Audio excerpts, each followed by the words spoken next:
Yes, ikaze mwese mudukurikiye. Tukaba tugiye kurebera hamwe uko imikino ya UEFA Champions League yarangiye mu ijoro ryahise ndetse n'umunsi wari wabanjirije. Duhera hano ku ikipe ya Arsenal aho yo yatsinze ibitego 3 ku gitego kimwe ikipe ya Bayern Munich. Ikipe hano ya Liverpool yaje gutsindwa na PSV Eindhoven ibitego 4 ku gitego kimwe.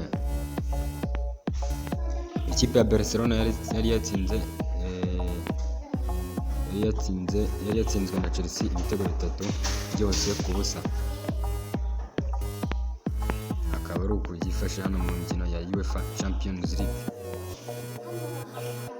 Ikipe ya Paris Saint-Germain yaje kubitsinda ikipe ya Tottenham Hotspur ibitego 5 ku bitego 3.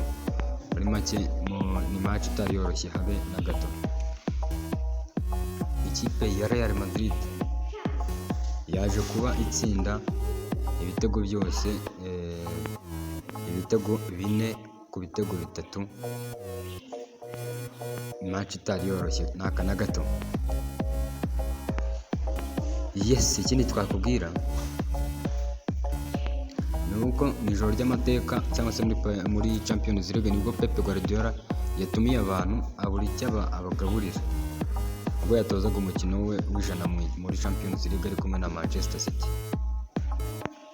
Ariko rero imeze akaba baye umukinnyi wa gatatu utoje imikino irenga ijana ari kumwe n'ikipe y'Abongereza muri Champions League nyuma ya Alex Ferguson, Arsene Wenger ndetse na Pep Guardiola akaba ari waje ku mwanya wa gatatu. Akaba ari uko rero byagenze muri imikino ya Champions League aho turakanda subscribe wayikanda, turakanda like ukayikanda kugira ngo tujye tubana mu makuru menshi agiye agezweho mu mikino.